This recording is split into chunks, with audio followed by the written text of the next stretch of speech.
Friends ఇది Nokia 130 music 2025 model. Previous మోడల్‌తో compare చేస్తే ఇందులో ఏమైనా చేంజెస్ ఉన్నాయా? లేదా? ఒకవేళ చేంజెస్ ఉంటే ఎలాంటి చేంజెస్ ఉన్నాయి? ఇవి మనకు ఏమైనా ఉపయోగపడతాయా? లేదా? అనేదైతే ఈ వీడియోలో తెలుసుకుందాం. కంప్లీట్ ఇన్ఫర్మేషన్ కొరకు చివరి వరకు చూడండి. ఎక్కడ స్కిప్ చేయకుండా. మీరు గనక మన ఛానల్‌ని చూస్తున్నట్టయితే సబ్స్క్రైబ్ చేసుకొని లైక్ చేయండి. మీరు లైక్ చేయటం వల్ల ఇలాంటి మరిన్ని వీడియోస్ చేయడానికి నాకు కూడా మోటివేషన్‌గా ఉంటుంది. డిస్ప్లే చూసుకుంటే 2.4 ఇంచెస్ టీఎఫ్టీ డిస్ప్లేనే ప్రొవైడ్ చేశారు. ఇక వీడియో విషయానికి వస్తే 320 పిక్సెల్లో అయితే వీడియోస్ ప్లే అవుతాయి 3GP క్వాలిటీ. ఇక ఆడియో విషయానికి వస్తే సింగిల్ స్పీకర్ ని ప్రొవైడ్ చేశారు. 2 వాట్స్ లార్జ్ స్పీకర్ అయితే మీరు స్క్రీన్ లో చూడవచ్చు. ఇందులో మెమరీ కార్డ్ ఆప్షన్ కూడా ఉంటుంది. 32 GB వరకు ఎక్స్పెండ్ చేసుకోవచ్చు. మెమరీ కార్డ్ వేసుకొని మీరు పాటలు వినవచ్చు. అలాగే వీడియోస్ కూడా చూడవచ్చు. FM రేడియోని కూడా తీసుకొచ్చారు. FM రేడియో ద్వారా పాటలు కూడా వినవచ్చు. Wireless FM radio with wired FM radio అయితే సపోర్ట్ ఉంది. Nokia 130 music 2025 model. ఇది 2G ఫోన్, 4G ఫోన్ అయితే కాదు. డిజైన్ చూసుకుంటే పాలికార్బోనేట్ కి సంబంధించిన ప్లాస్టిక్ బాడీని ప్రొవైడ్ చేశారు. ఇందులో 3 కలర్స్ అయితే ఉంటాయి. ప్రీవియస్ మోడల్ తో కంపేర్ చేస్తే డిజైన్ చేంజ్ చేశారని చెప్పవచ్చు. నోకియా 105 4G, 106 4G అలాగైతే కనిపిస్తుంది. Rare large speaker and HMD లోగోని అయితే చూడవచ్చు. Front display, keypad and microphone చూడవచ్చు.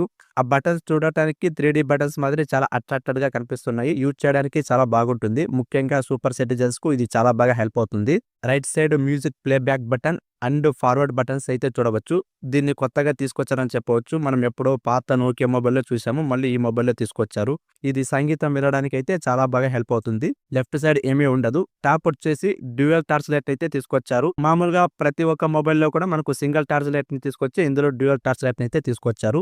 ఇక్కడ బ్యాటరీ కూడా ఇంక్రీజ్ చేశారు. బాటమ్ వచ్చేసి 3.5mm ఎడ్జాక్ and type C charging port అయితే తీసుకొచ్చారు. వీళ్ళు టైప్ సి ఛార్జింగ్ పోర్ట్ ని తీసుకొచ్చి చాలా మంచి పని చేశారని చెప్పొచ్చు. ఈ మధ్య టైప్ సి ని ఎక్కువగా చూస్తుంటాము. ఓవరాల్ గా ఈ ఫోన్ వచ్చేసి 14.8mm thickness and 83 gram wait అయితే ఉంటుంది. స్పెసిఫికేషన్స్ అండ్ ఫీచర్స్ చూసుకుంటే యూనిసాక్ 6531F ప్రాసెసర్ ని ఇందులో యూజ్ చేశారు. S30+ OS మీద రన్ అవుతుంది. Bluetooth 5.0, games, music player, FM radio, phone book, calculator, timer, alarm ఇలాంటి చాలా స్పెసిఫికేషన్స్ అండ్ ఫీచర్స్ అయితే ఇందులో తీసుకొచ్చారు. ముఖ్యంగా ఇందులో UPI పేమెంట్ అయితే మిస్ అయింది. ఇది డ్రాబ్యాక్ అని చెప్పొచ్చు. ఎందుకంటే ఈ మధ్య డిజిటల్ పేమెంట్స్ ఎక్కువ అయ్యాయి కాబట్టి వీళ్ళు తీసుకొచ్చింటే చాలా బాగుండు అనిపిస్తుంది. నాకైతే ఇది కొంచెం డ్రాబ్యాక్ అనిపిస్తుంది.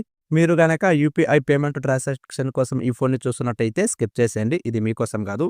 సంగీతం వినడానికి, FM రేడియోలో పాటలు వినడానికి అండ్ ఎక్కువ బ్యాటరీ కోరుకునే వాళ్ళకైతే దీన్ని తీసుకొచ్చారు. బ్యాటరీ చూసుకుంటే 2500 మిలియన్ ఆంప్స్ బ్యాటరీని ప్రొవైడ్ చేశారు. 10 వాట్స్ ఫాస్ట్ ఛార్జర్ తోటి వస్తుంది. 2500 మిలియన్ ఆంప్స్ బ్యాటరీ అంటే గ్రేట్ అని చెప్పొచ్చు. ప్రీవియస్ మోడల్లో మనం చూసుకున్నాము నోకియా 106 4G, 110 4G. ఈ ఫోన్స్ లో అయితే మనకు 1800 million amps battery, 2000 million amps battery వరకు తీసుకొచ్చారు. ఇది ఏకంగా 2025లో 2500 మిలియన్ ఆంప్స్ బ్యాటరీ అంటే గ్రేట్ అని చెప్పవచ్చు. 30 డేస్ వరకు స్టాండ్ బై ఉంటుందని కంపెనీ అయితే చెప్తుంది. అంతైతే ఉండదు. ఎందుకంటే మనకు నెట్వర్క్ రన్నింగ్ లో ఉంటుంది. ఫోన్ కాల్స్ మాట్లాడుతూ ఉంటాము. మొబైల్లో టైం చెక్ చేసుకుంటూ ఉంటాం కాబట్టి ఒక 10 to 15 డేస్ వరకు అయితే ఎక్స్పెక్ట్ చేయవచ్చు. IP52 వాటర్ రెసిస్టెంట్ ని కూడా ఇందులో తీసుకువచ్చారు. ర్యామ్ అండ్ ప్రైస్ విషయానికి వస్తే 8MB RAM and 16MB Rome అయితే ఇందులో ప్రొవైడ్ చేశారు. అప్ టు 32 GB వరకు ఎక్స్పెండ్ చేసుకోవచ్చు. ఇక ఈ ఫోన్ ప్రైస్ వచ్చేసి 2000 రూపాయలు లేదా 2200 రూపాయలు ఈ మధ్యలో అయితే ఉండొచ్చని నాకైతే అనిపిస్తుంది. ఆఫ్లైన్ లో సేల్ కు సిద్ధంగానే ఉన్నాయి. ఆన్లైన్ లో అయితే ఇంకా ఇప్పటికీ తీసుకురాలేదు. మరి ఎప్పుడు తీసుకొస్తారో నాకు కూడా తెలియదు. వస్తే వెంటనే నీకు ఖచ్చితంగా ఇన్ఫర్మేషన్ అయితే ఇస్తాను.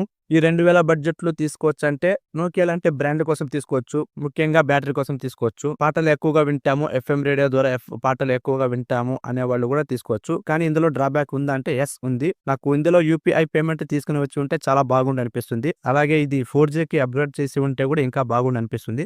ఎందుకంటే ఇందులో 2G సిమ్ మాత్రమే యూజ్ చేసుకోగలం. మనము Jio 4G లాంటి సిమ్ అయితే ఇందులో యూజ్ చేసుకోలేము. సో ఇది డ్రాబ్యాక్ అనిపిస్తుంది. మీరు UPI పేమెంట్ కావాలి అనుకుంటే Nokia 105 4G single SIM, dual SIM 2 variants లో లభిస్తుంది. అవి మీకు జస్ట్ 1200, 1400 ఈ ప్రైస్ లోనే వస్తాయి. అందులో మనకు బ్యాటరీ అనేది తక్కువగా ఉంటుంది. ఒక 800 mAh, 1000 mAh, 1400 mAh ఇలాగైతే ఉంటాయన్నమాట. UPI పేమెంట్ కోసం చూస్తున్నట్టయితే అక్కడికి వెళ్ళిపోవడం బెటరు. ఫోన్ కాల్స్ మాత్రమే మాట్లాడతాము. FM రేడియో ద్వారా పాటలు ఎక్కువగా వింటాము. ఇంకేమీ మాకు అవసరం లేదు అనుకునే వాళ్ళకైతే ఇది మంచిగా ఉంటుంది. ముఖ్యంగా బ్యాటరీ బ్యాకప్ కోసం అయితే దీన్ని తీసుకోవచ్చు. నోకియా 150 మ్యూజిక్ కూడా లాంచ్ అయిందండి. నెక్స్ట్ వీడియోలో ఆ ఫోన్ గురించి కూడా మాట్లాడుకుందాం. ఈ ఫోన్ గురించి మీరేమనుకుంటున్నారో కింద కామెంట్ లో తెలియజేయండి. చూసి వెళ్ళిపోకుండా మీ ఫ్రెండ్స్ అండ్ ఫ్యామిలీ మెంబర్స్ కు షేర్ చేయండి. తెలుసు కదా, వెళ్ళిపోయే ముందు లైక్ చేసి సబ్స్క్రైబ్ చేయడం మర్చిపోకండి. Thank you.